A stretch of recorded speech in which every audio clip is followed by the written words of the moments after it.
ನಮಸ್ಕಾರ. ಕರ್ನಾಟಕ ಪ್ರೈಮ್ ಟೈಮ್ಗೆ ಸ್ವಾಗತ. ಪಾದಯಾತ್ರೆ ಶುರುವಾಗಿದೆ. ಮುಡಾ ಹಗರಣದಲ್ಲಿ ಸಿದ್ದರಾಮಯ್ಯ ಫ್ಯಾಮಿಲಿ ಸಾಕಷ್ಟು ದುಡ್ಡು ಅಂದರೆ ಸೈಟು ಜೊತೆಗೆ 4ರಿಂದ 5 ಸಾವಿರ ಕೋಟಿ ಅಲ್ಲಿ ಅವ್ಯವಹಾರ ಆಗಿದೆ ಅಂತೇಳಿ ಆರೋಪ ಮಾಡಿಕೊಂಡು BJP ಹಾಗೂ JDS ಜಂಟಿಯಾಗಿ ಇವತ್ತು ಪಾದಯಾತ್ರೆ ಶುರು ಮಾಡಿದೆ. ಪಾದಯಾತ್ರೆಯಲ್ಲಿ ಯಾವ ರೀತಿಯ ವಾಕ್ಸಮರಗಳಿತ್ತು, ಹೇಗೆ ನಡೆಯಿತು, ಯಾವೆಲ್ಲ ರೀತಿಯಲ್ಲಿ ಪಾದಯಾತ್ರೆ ಸಾಗಿತ್ತು, ಏನೆಲ್ಲ ಇತ್ತು, ಯಾರೆಲ್ಲ ಬಂದಿದ್ದರು, ಏನೆಲ್ಲ ಟೀಕೆ ಟಿಪ್ಪಣಿಗಳು ಬಂತು, ಇವೆಲ್ಲವನ್ನು ಕೂಡ ಹೇಳ್ತೀನಿ ಈ ರಿಪೋರ್ಟ್ನಲ್ಲಿ. ನೋಡ್ಕೊಂಬನ್ನಿ. ಯಾವ ಕಾಂಗ್ರೆಸ್ ಉದ್ದಟತನದಲ್ಲಿ ಈ ರಾಜ್ಯದಲ್ಲಿ ಇನ್ನೂ 10 ವರ್ಷ ಇರ್ತೀನಿ ಅಂತ ಹೇಳಿದ್ದಾರೆ ಉಪಮುಖ್ಯಮಂತ್ರಿಗಳು. 10 ವರ್ಷ ಅಲ್ಲ, ಇನ್ನು 10 ತಿಂಗಳು ಮುಂದುವರಿರಿ, ನೋಡೋಣಂತೆ. 10 ವರ್ಷ ಆಮೇಲೆ ನೋಡೋಣಂತೆ. ಹೈಕಮಾಂಡ್ ಕೂಡ ಭಾಗಿಯಾಗಿದೆ ಅನ್ನುವಂತಹದ್ದು ನನ್ನ ನೇರ ಆರೋಪ ಇದೆ.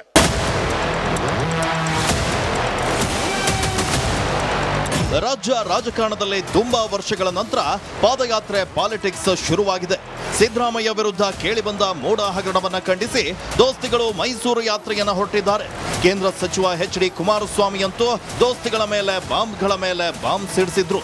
ಇನ್ನು 10 ತಿಂಗಳು ಸರ್ಕಾರ ನಡೆಸಿ ನೋಡಿ ಅಂತ ಸವಾಲನ್ನು ಹಾಕಿದ್ರು.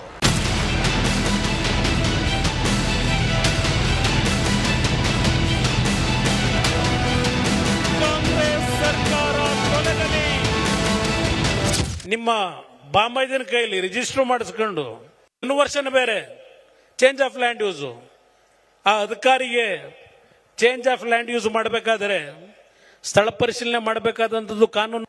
ಆ ಸ್ಥಳ ಪರಿಶೀಲನೆ ಮಾಡದೆ ರಿಜಿಸ್ಟರ್ ಅದನ್ನ ಚೇಂಜ್ ಆಫ್ ಲ್ಯಾಂಡ್ ಯೂಸ್ ಯಾಕೆ ಮಾಡಿಕೊಟ್ರು? 2 ಪಕ್ಷದ ಕಾರ್ಯಕರ್ತರಿಗೆ ನಾನು ನನ್ನ ಕೃತಜ್ಞತೆಗಳನ್ನು ಸಲ್ಲಿಸಲಿಕ್ಕೆ ಬಯಸ್ತೀನಿ. ನಿಮಗೆ ಯಾವ ಕಾಂಗ್ರೆಸ್ ಉದ್ದಟತನದಲ್ಲಿ ಈ ರಾಜ್ಯದಲ್ಲಿ ಇನ್ನೂ 10 ವರ್ಷ ಇರ್ತೀನಿ ಅಂತ ಹೇಳಿದ್ದಾರೆ ಉಪಮುಖ್ಯಮಂತ್ರಿಗಳು. 10 ವರ್ಷ ಅಲ್ಲ, ಇನ್ನು 10 ತಿಂಗಳು ಮುಂದುವರಿರಿ, ನೋಡೋಣಂತೆ. 10 ವರ್ಷ ಆಮೇಲೆ ನೋಡೋಣಂತೆ. ನಿಮ್ಮ ಪಾಪದ ಕೂಡ ತುಂಬಿದೆ, ಟವಲ್ ಹಾಸ್ಕೊಂಡು ಬಹಳ ಜನ ನಿಂತಿದ್ದಾರೆ ಕ್ಯೂನಲ್ಲಿ ಕಾಂಗ್ರೆಸ್ನಲ್ಲಿ. ಇವತ್ತು ನಮ್ಮ ಸಿದ್ದರಾಮಯ್ಯನವರ ಪರವಾಗಿ ಏನು ಬಂದ್ರಿ ನೆನ್ನೆ, ಆ ದಾಖಲೆಗಳು ಸಾರ್ವಜನಿಕವಾಗಿ ಕೊಟ್ಟಿರೋದ್ರೆ ನೀವಲ್ವೇ? ಸಿದ್ದರಾಮಯ್ಯನವ್ರನ್ನ ಎಷ್ಟು ಬೇಗ ಇಳಿಸ್ತೀನಿ ಅಂತ ಹೇಳಿ ಎಲ್ಲ ರೀತಿ ದಾಖಲೆಗಳನ್ನ ಯಾರ್ಯಾರು ಹೇಳ್ಕೊಟ್ಟು ಎಲ್ಲೆಲ್ಲಿ ಏನೇನು ಮಾಡಿಸ್ಬೇಕು ಎಲ್ಲ ರೆಡಿ ಮಾಡಿಸ್ಕೊಂಡು ಅಯ್ಯೋ ನಾನು ಸಿದ್ದರಾಮಯ್ಯನವ್ರ ಪರ, ಸಿದ್ದರಾಮಯ್ಯನವ್ರ ನಾವು ಮುಟ್ಟಾಕ್ ಬಿಡಲ್ಲ. ಈ ಡ್ರಾಮಾ ಎಲ್ಲ ಯಾಕಪ್ಪ? ಇನ್ನೂ ಏನೇನು ನಾಟಕ ಆಡಬೇಕು ಅಂತ ಇದ್ದೀರಿ? ಮೂಡ ಅಕ್ರಮದ ಆರೋಪಿ ಸ್ಥಾನದಲ್ಲಿರುವಂತಹ ಸಿದ್ದರಾಮಯ್ಯನವರು ಪಾದಯಾತ್ರೆ ಮುಗಿಯೋದ್ರೊಳಗೆ CM ಸ್ಥಾನಕ್ಕೆ ರಾಜೀನಾಮೆ ನೀಡಬಹುದು. ಹೀಗಂತ ಮಾಜಿ CM BS ಯಡಿಯೂರಪ್ಪ ಬಾಂಬ್ ಸಿಡಿಸಿದ್ದಾರೆ. ನನಗನ್ಸುತ್ತೆ ಈ ಪಾದಯಾತ್ರೆಯ ಮಧ್ಯದಲ್ಲೇನೆ ಮಾನ್ಯ ಸಿದ್ದರಾಮಯ್ಯನವರು ರಾಜೀನಾಮೆ ಕೊಟ್ಟು ಮನೆಗೆ ಹೋಗುವುದು ನಿಶ್ಚಿತ. ದೋಸ್ತಿ ಪಾದಯಾತ್ರೆ ಮೊದಲ ದಿನ ಭರ್ಜರಿಯಾಗಿ ಸಾಗಿದೆ. ಸಾಲು ಮಾತಿನ ಬಾಂಬ್ಗಳು ಸಿಡಿದಿವೆ. ನಾಳೆ JDS BJP ನಾಯಕರು ಮತ್ತಷ್ಟು ಬಾಂಬ್ ಸಿಡಿಸೋದು ಪಕ್ಕ. Bureau report, republic Kannada. ಇಲ್ಲಿ ಒಂದು ಮಾತು ಗಮನಿಸಿದ್ರಾ? HD ಕುಮಾರಸ್ವಾಮಿ ಹೇಳಿದ್ರು ಕಾಂಗ್ರೆಸ್ ಸರ್ಕಾರ ಪತನವಾಗುತ್ತೆ. ಯಾಕೆ, ಹೇಗೆ, ಯಾವ ಕಾರಣಕ್ಕೆ ಹೇಳಿದ್ರು? ಸುಮ್ಮನೆ ಒಂದು ಪಾಸಿಂಗ್ ಕಮೆಂಟ್ ಕೊಟ್ರಾ? ಅಥವಾ ಒಂದು ವೇಳೆ ರಾಜ್ಯಪಾಲರು ಪ್ರಾಸಿಕ್ಯೂಷನ್ಗೆ ಅನುಮತಿ ಕೊಟ್ಟರೆ ರಾಜೀನಾಮೆ ಕೊಟ್ಬಿಡ್ತಾರಾ ಸಿದ್ದರಾಮಯ್ಯ? ಅದರಿಂದ ಪತನ ಆಗತ್ತಾ?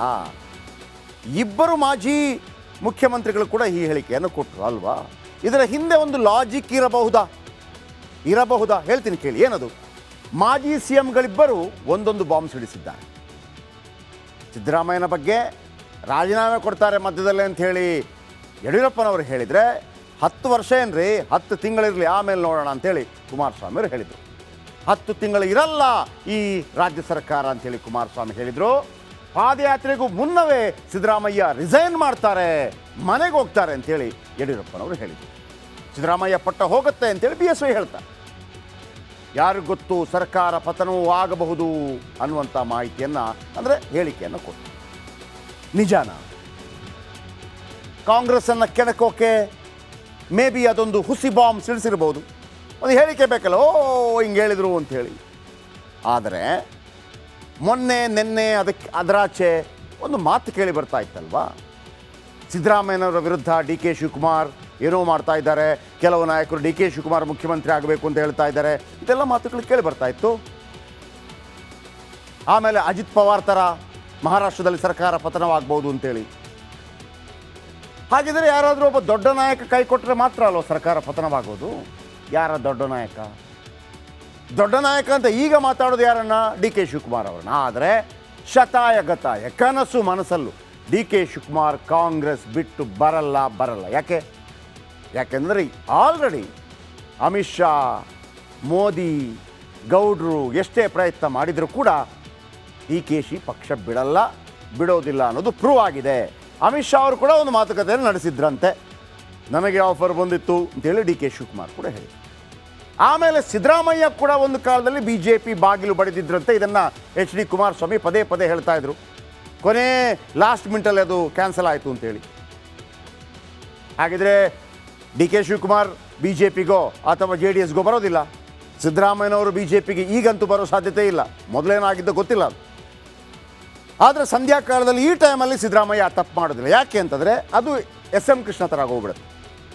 ಎಲ್ಲ ಇದ್ದು ಕಾಂಗ್ರೆಸ್ಸಲ್ಲಿ ಎಲ್ಲವನ್ನು ಅನುಭವಿಸಿ ಕೊನೆ ಕಾಲದಲ್ಲಿ BJPಗೆ ಹೋಗಿ ಅತ್ತ ದರಿ ಇತ್ತ ಪುಲಿ ಅನ್ನುವಂಥ ರೀತಿಯಲ್ಲಿ ಒಂದು ರೀತಿಯಲ್ಲಿ ಅತಂತ್ರ ಪರಿಸ್ಥಿತಿಯಲ್ಲಿ ಸಿಕ್ಕಾಕೊಂಡ್ಬಿಟ್ರು SM ಕೃಷ್ಣ. ಅದನ್ನು ಇತಿಹಾಸ ನೆನಪಿಟ್ಕೊಳ್ಳುತ್ತೆ. ಆ ಥರ ಆಗೋದಕ್ಕೆ ಸಿದ್ದರಾಮಯ್ಯನವರು ಇಷ್ಟ ಇಲ್ಲ. ಆದರೆ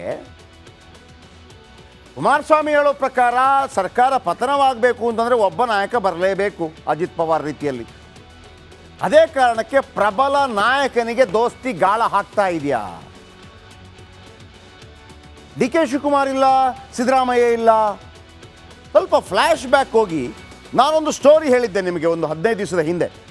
ಸತೀಶ್ ಜಾರಕಿಹೊಳಿ ಕುಮಾರಸ್ವಾಮಿ ಅವರನ್ನು ಡೆಲ್ಲಿಯಲ್ಲಿ ಭೇಟಿಯಾಗಿದ್ದರು, ನೆನಪಿರ್ಬೋದು ನಿಮಗೆ.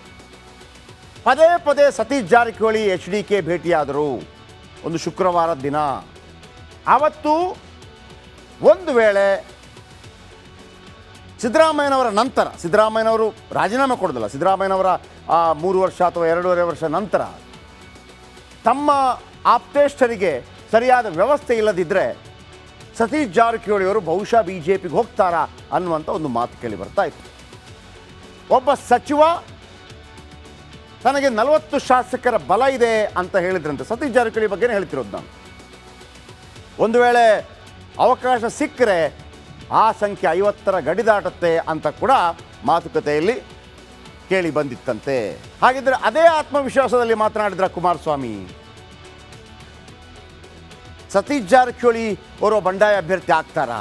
ಯಾಕಂದರೆ ಇವರಿಬ್ಬರು ಮಾತುಕತೆ ನಡೆಸಿದ್ದಾರೆ. ಯಾಕೆ ಈ ಮಾತುಗಳು ಬರುತ್ತೆ ಅಂತಂದರೆ, ಸಿದ್ದರಾಮಯ್ಯನವರು ಒಂದು ವೇಳೆ 50-50 ಆಧಾರದಲ್ಲಿ ರಾಜೀನಾಮೆ ಕೊಟ್ಟ ನಂತರ ತಮ್ಮ ಸುತ್ತಮುತ್ತಲಿದ್ದವರಿಗೆಲ್ಲ ಒಳ್ಳೆ ಪೋಸ್ಟ್ಗಳನ್ನು ಮೇಂಟೈನ್ ಮಾಡಬೇಕಾಗತ್ತೆ. ಆದರೆ ಕೆಲವರಿಗೆ ಹೇಗಿದೆ ಅಂದರೆ, ರಾಜಣ್ಣ ಇರ್ಬೋದು, ಜಾರ್ಜ್ ಇರ್ಬೋದು, MB ಪಾಟೀಲ್ ಇರ್ಬೋದು, ಸತೀಶ್ ಜಾರಕಿಹೊಳಿ ಇರ್ಬೋದು, ಇವರೆಲ್ಲ ಯಾಕೆ ಪದೇ ಸಿದ್ದರಾಮಯ್ಯನವರು 5 ವರ್ಷ, ಸಿದ್ದರಾಮಯ್ಯನವರು 5 ವರ್ಷ ಅಂತ ಹೇಳ್ತಾ ಇದ್ದಾರೆ ಅಂತಂದರೆ, ಒಂದು ವೇಳೆ ಡಿ ಕೆ ಶಿವಕುಮಾರ್ ಅವರು ಮುಖ್ಯಮಂತ್ರಿ ಆದ ನಂತರ ತಮ್ಮ ಪರಿಸ್ಥಿತಿ ಏನು? ಅದಕ್ಕಾಗಿ ಪರ್ಯಾಯ ವ್ಯವಸ್ಥೆ ಏನಾದರೂ ಸತೀಶ್ ಜಾರಕಿಹೊಳಿ ಮಾಡ್ಕೋತಾ ಇದ್ದಾರಾ? ಈ ಹಿಂದೆ ಕೂಡ ಡಿ ಕೆ ಶಿವಕುಮಾರ್ ಅವ್ರ ಜೊತೆ ಅವ್ರದ್ದು ವರ್ಕೌಟ್ ಸರಿ ಆಗ್ತಾ ಇರಲಿಲ್ಲ.